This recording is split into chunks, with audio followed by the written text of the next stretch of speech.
Okay, so yesterday, we started Newton's second law, and we talked about how Newton's second law deals with the situations in which there is a net force.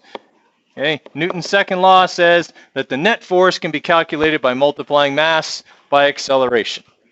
Okay, that means that if there is a net force, the object's velocity is changing. Right? There are two ways to calculate net force: mass times acceleration, or the vector sum of all forces. All right, that's where this question comes in. We have free body diagrams drawn for us here. Okay, we talked about those yesterday. We have the mass here, this block, it's 15 kilograms, and it's being acted upon by two forces. Okay, force one has a magnitude of 35 newtons. So this side here is 35 newtons, and it's directed 60 degrees above the x-axis. Okay. The other one, okay, F2, is much smaller. It's only 10 newtons, and it is directly along the positive x-axis. We want to calculate the overall acceleration of this block. Now, kind of common sense speaking, okay, this block is going to accelerate in generally what direction? Yeah, this way, right? It's going to be somewhere in between these two lines, somewhere. Right? It's obviously not going to be like over to the left or down or anything like that. Okay, those two forces pushing it in that direction should produce, okay, something kind of off to the upper right part. All right, everyone kind of follow me there. All right, if I'm going to figure out what this net force is by using the vector sum of all forces, then I've got to draw a vector diagram. Okay, I've drawn a free body diagram. I know what the forces are. I know which way they point. Now I have to figure out what they add up to. All right, so the next step then is that I'm going to take my 35 Newton force. Okay, and we know that it's angled at 60 degrees. So here would be its y component and x component. And then I'm going to put my 10 Newton force on the end of that. It's straight to the x along the x-axis, which means then that my resultant is this line here. This resultant is the vector sum of those two forces, meaning it's the net force. Okay? It is the force that is going to cause the object to accelerate. Okay? It's got a y component and an x component.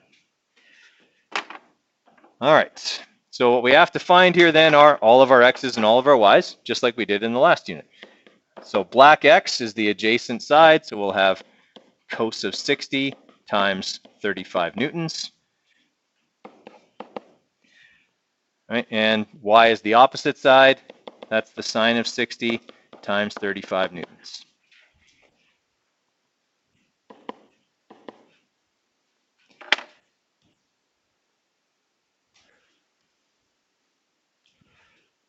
Okay. So cos of 60 times 35, 17.5 newtons, and that is positive because it's along the positive x-axis. Okay, and then for this one, we'll have the sine of 60 times 35, so 30.31.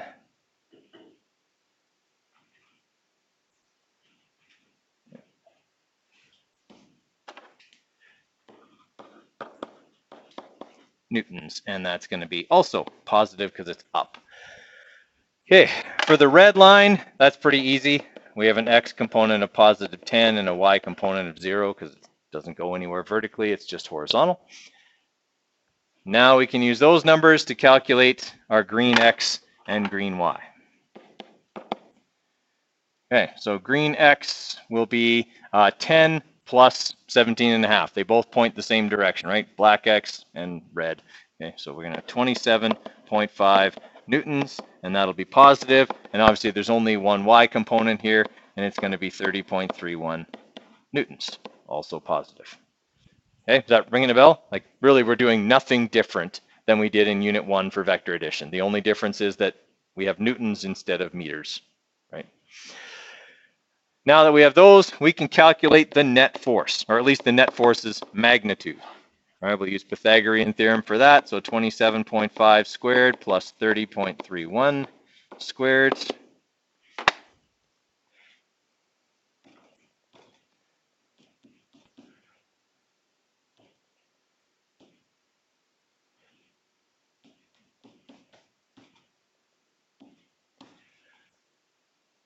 Okay, so 40.926 newtons, okay, is the magnitude of our net force. Net force is a vector quantity, so I need to find theta. All right, so that'll be 10 to the minus 1. For me, y was the opposite side, so 30.31 over 27.5.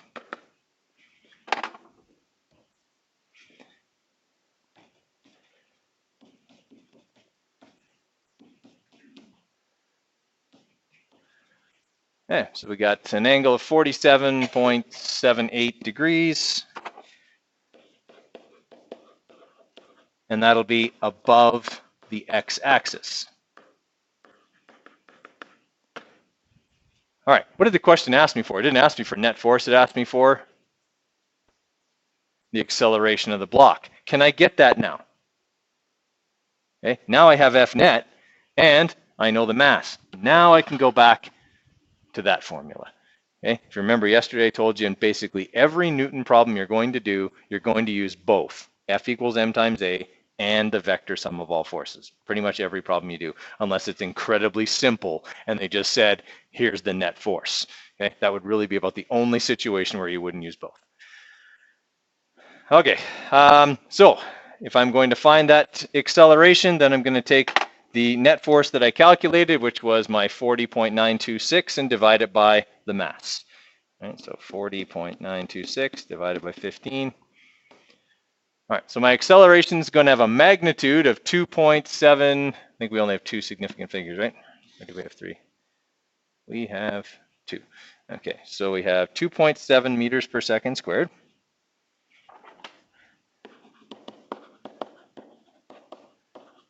Is acceleration a vector quantity? Okay, which way is it accelerating?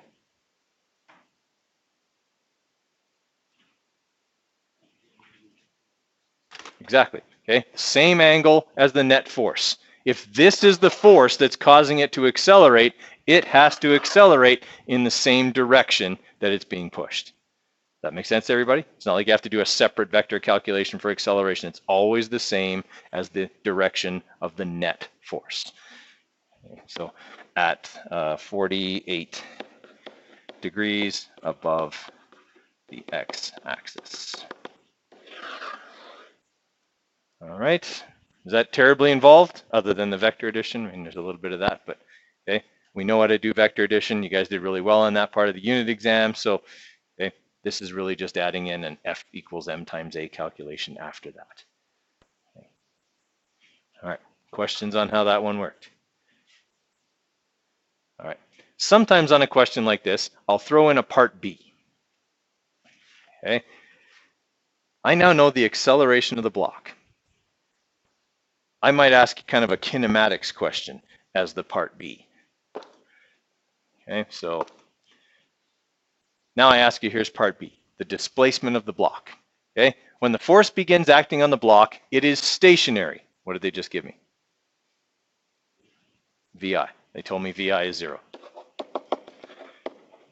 Okay, I just calculated the acceleration to be 2.7 meters per second squared at 48 degrees above x. Okay, and we're looking for the displacement of the block after 8.0 seconds. All right, everybody follow me on that one. Can I calculate this? Do I have a formula that'll do that? Okay, just go back to my acceleration formulas. D equals VI times T plus 1/2 AT squared. Okay, that's 0, so I'm just plugging in numbers. 1/2 times 2.7 times 8 squared.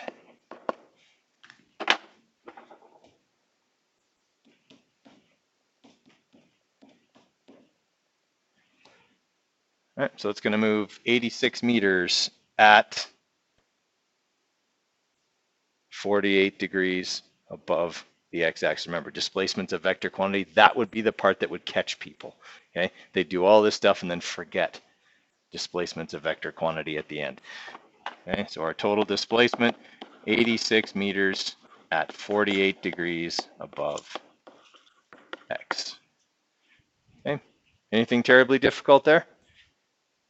Okay. These again are relatively straightforward examples where here are all the forces. They're all laid out for you. Just draw them and do the calculations. We're going to get into questions where the forces are not as obvious. Okay, and we're going to have to analyze the situation, come up with what forces will be involved. That's coming. Not today, probably, but okay, that's coming. All right. I want you to try that one. It's simple, like really simple. About as simple as a Newton's second law question could get. Okay, so here's what we have. Okay, we have a net horizontal force. So what did they just give me?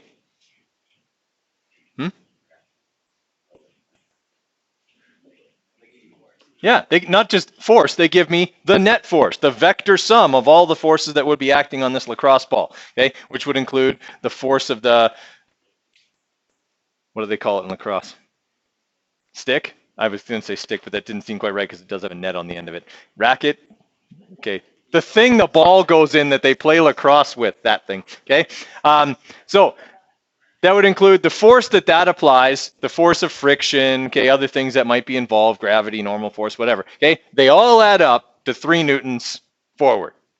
All right, so that's great. We don't have to do any vector summing stuff, okay? It's just 3 newtons forward, all right? They also tell us that the lacrosse ball has a mass of 0.15 kilograms. All right, they want me to calculate the average horizontal acceleration of the ball during the passing attempt. Is this a pretty easy calculation?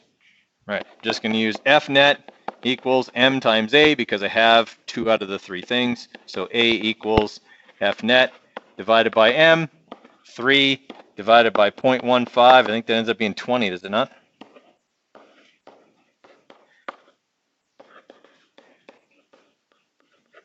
(20 meters per second squared forward).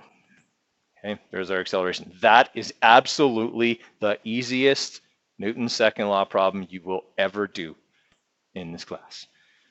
Okay, because it involved you having to do basically nothing but manipulate F equals m times a. All right, there was only one force. It was the net force. Okay, they're not going to be that easy, like basically ever again. Okay, I want you guys to try these 2 here. The answers are in brackets. Okay, so these ones again are pretty entry level. Right, there's nothing terribly difficult about these 2. Okay, I want you guys to write this one down. Okay, we're going to talk about it and then I'll walk you through it. Right, so this one's going to be, it's got a few more forces in it. Right, so we got 2 athletes on a rowing team who are training. Okay, athlete A has a mass of 65 kilograms, athlete B a mass of 70 kilograms, and the canoe has a mass of 20 kilograms. Okay? Athlete A can exert a rowing force of 400 newtons forward, B 420 newtons forward. In the water, there is a resisting force of 380 newtons. Okay? We're looking for the acceleration of the canoe. All right, what are some things I need to consider here as I draw my free body diagram?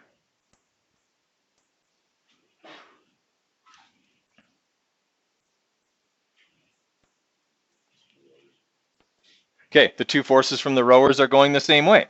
All right.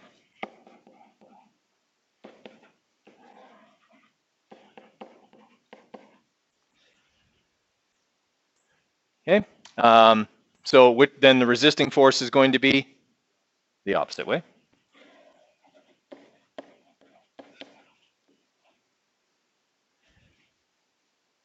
All right. What's missing from my free body diagram right now? Right. The mass. It's not just the canoe. It's the people in it. Okay. And that's something that trips people up sometimes because it asks, what's the acceleration of the canoe? But it's not just the canoe. We also have to accelerate the mass of the 2 athletes. So we have to put all of that together, right? So we got 135 kilograms, okay, and 155 kilograms with the extra 20 of the canoe. Okay. That's the most common mistake on that question, is just people forgetting to put in the mass of the people in the canoe as well, right? Rowing a canoe with nobody in it, well, it's hard to do that because you can't row it if you're not in it. But okay, the lighter the people are inside, obviously the easier it is to row. All right, so our next step here, now that we have this, is we got to find the vector sum of all forces. I don't need to draw a vector diagram because these forces are all collinear, okay? So it's easier than that. All right, I've got 820 newtons forward, all right? I've got 380 newtons backward, which leaves me with 460. I shouldn't do math in my head. 820 minus 380. 440, see, that's why I shouldn't do math in my head. Okay. 440. Okay, so my net force is 440 newtons forwards. Okay, now I need to find the acceleration of the canoe. All right, well, I'm going to manipulate F net equals m times a, so a will equal F over m. 440 newtons divided by 155 kilograms will give us the acceleration of the canoe. Okay, so we got two significant figures here. So 2.8 meters per second squared forward.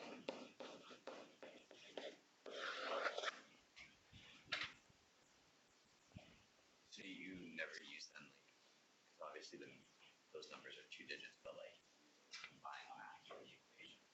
So there would be like 33 just from that.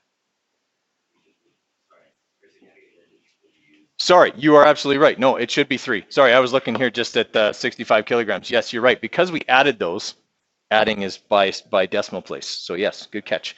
Okay, so it actually should be 3 significant figures. So 2.84 meters per second squared. Yeah. Okay. All right. Questions on how that one works? Okay. Still relatively straightforward, right? The vectors were all collinear. We're adding them all up. Okay. We're kind of, you know, I'm not trying to belittle your intelligence by giving you easy ones. Okay. But we got to kind of get the fundamentals in place before we start dealing with, okay, here's this abstract situation where you have to visualize forces that aren't absolutely stated out in the question, figure them all out. Okay. We want to have the fundamentals in place before we try those kind of questions. All right. I want you guys to try this one. Okay. There's a lot of reading in it. Okay. Some of the information in here is extraneous. That means you don't need it. Right? Some of it is important, some of it is not. All right, so read through it, see what's important, and then see if you can solve it. I'll give you a few minutes. All right, so when we're reading, the trick is reading through this question. Okay, in the men's 4-man bobsled event, the maximum mass of bobsled, 2 riders, pilot, and brakeman is 630 kilograms. That's nice, but it's not important.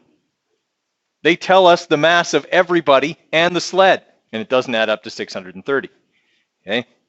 That sentence is completely extraneous to this question. It has no effect on anything you're going to do here, okay? But it sounds like it's important, okay? But it isn't. All right, so during a practice run, riders A and B exert average forces of 1,200 and 1,220 newtons each to accelerate the bobsled. So here's the bobsled, okay? We have 1,200 newtons and 1,220 newtons. Okay, and the bobsled has a mass of 225 kilograms plus the pilot and the brakeman. Right, so we've got to find out how much mass are the 2 guys at the back pushing. So we got 225 plus 98 plus 97, right? All right, so we're looking at 420 kilograms in the sled right now, because the 2 guys at the back haven't jumped in yet. Okay, the first sentence was about when they're all in the sled, it has to have this mass or less. Okay, so they're not all in it yet. Okay, there's still 2 guys outside pushing. Right, and incidentally, those 2 guys are usually like ex-sprinters. Okay, they weren't fast enough in the 100 meters to make it. Okay, so they become bobsledders. Right, they're usually just really powerful guys, and once they're done pushing, their job is to sit in the sled. Okay, the other 2 guys do all the steering and braking and whatever else. They're just ballast. Okay, after they're done pushing. All right, so we've got those two guys still outside the sled pushing, okay? Then they jump in for the challenging ride down the 1,300-meter course. Important or not? Not important, okay? That sentence doesn't mean anything to what we're doing. We're only calculating the acceleration during the pushing phase, okay? So during the pushing, the magnitude of the force of friction is 430 newtons. Okay, calculate the average acceleration of the bobsled, pilot, and brakeman. All right, can I calculate the net force? I've got all the forces here, right? I've got 2,420 forward, and I've got 430 backward. So my net force is 1,990 newtons. I think that's right. Double check. So 2,420 minus 430. Okay. All right, so my net force is 1,990 newtons forward, and I know the mass is 420 kilograms, so acceleration will be 1,990 divided by 420, okay, which will give us an acceleration of 4.4 meters per second squared forward.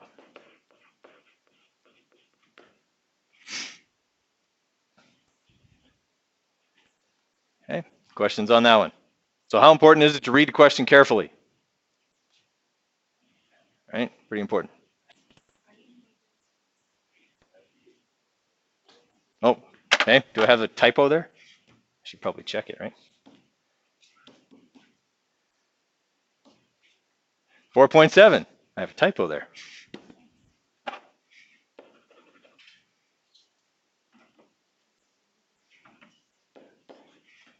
Okay.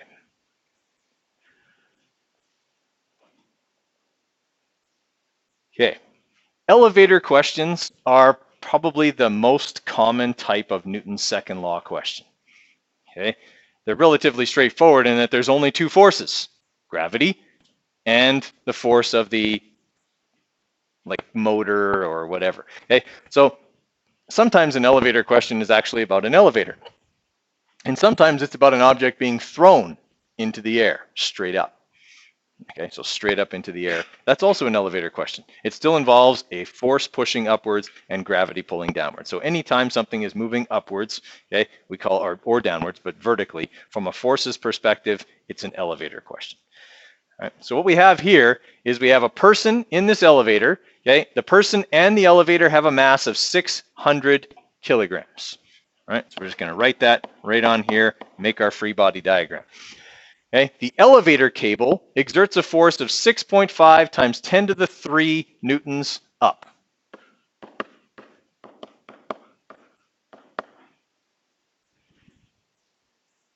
When gravity's pulling down, but how big is gravity? Okay, that's the acceleration due to gravity. How big's the force of gravity? If you recall, when we were talking about Newton's first law, I showed you this formula. The force of gravity is mass times the acceleration due to gravity. Remember, that's your weight. I was telling you that that's the number you should tell people if they ever ask you how much you weigh. It would make them feel really awkward, right? And you intellectually superior. Okay. So we have, okay, a mass of 600 kilograms, and we're multiplying that by the acceleration due to gravity. 600 times 9.81 will tell us how much gravity is pulling down. Okay, so gravity is pulling downwards with 5,886 newtons. All right, so just looking at this situation, which way is the elevator accelerating?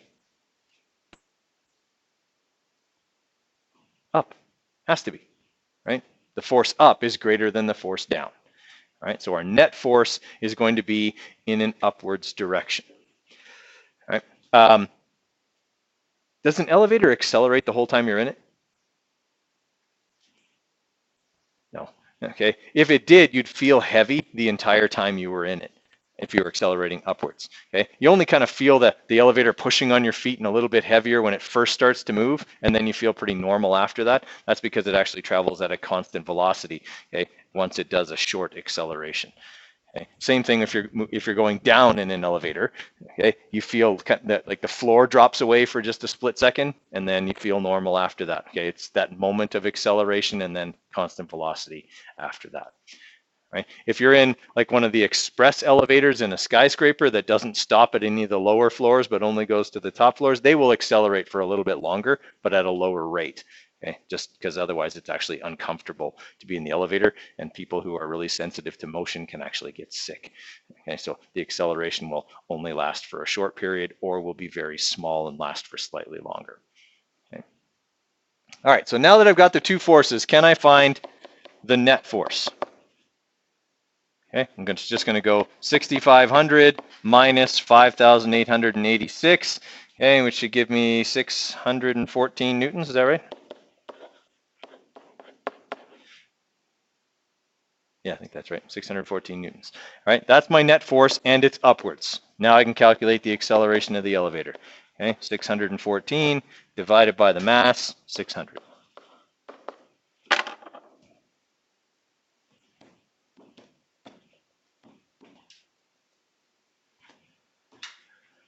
All right, it's not a very big acceleration, and it can't be.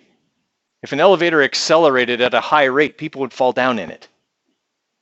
Okay, it would push on their feet so hard that it would knock them down.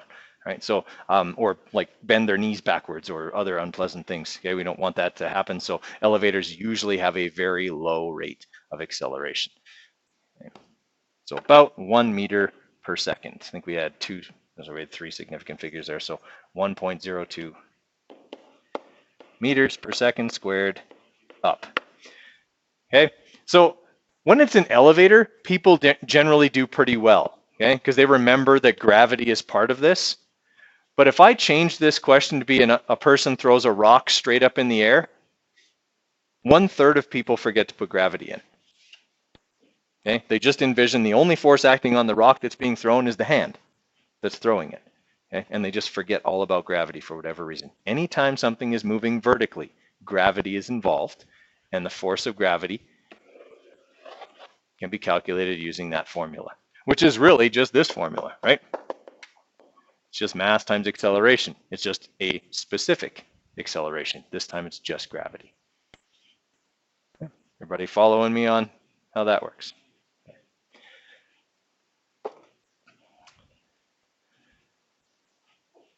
All right, try number 1. And we'll talk about number 2 here in a minute because it's a slightly different method.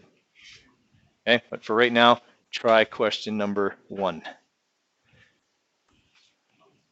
Okay, so we have the same elevator, right? So it's still a 600 kilogram elevator, right? That says using the stuff from the last example, right? So our free body diagram looks like this. 600 kilograms is the box, okay? Upwards is 5,200 newtons, right? Force of gravity downwards is going to be the same as it was in the last question because it's still a 600 kilogram elevator being pulled at 9.81 meters per second squared downwards. So this is going to be 5,886 newtons. Now which way is the elevator going? Down, right? The force down is greater than the force up by 686 newtons, right? Which would be then our net force. Right, so the vector sum of all forces will be 5,886 minus 5,200, okay, giving us 686 newtons down. Okay, then we just go A equals F net divided by M, so 686 divided by 600, right? And we're going to get 1.14 meters per second squared down. Okay, everybody all right with that? The second question works a little bit differently. Okay? We know that the net force is the vector sum of all the forces acting on a single object. Okay? In other words, okay, it essentially sets up something like this. M times A equals mass times acceleration 1 plus mass times acceleration 2 plus mass times acceleration 3, however many there are. Okay? However many different forces there are. Each force alone could produce a certain acceleration if it was by itself. Everyone kind of follow me there? Like if gravity was the only force acting on the elevator would accelerate at 9.81 meters per second squared. Okay?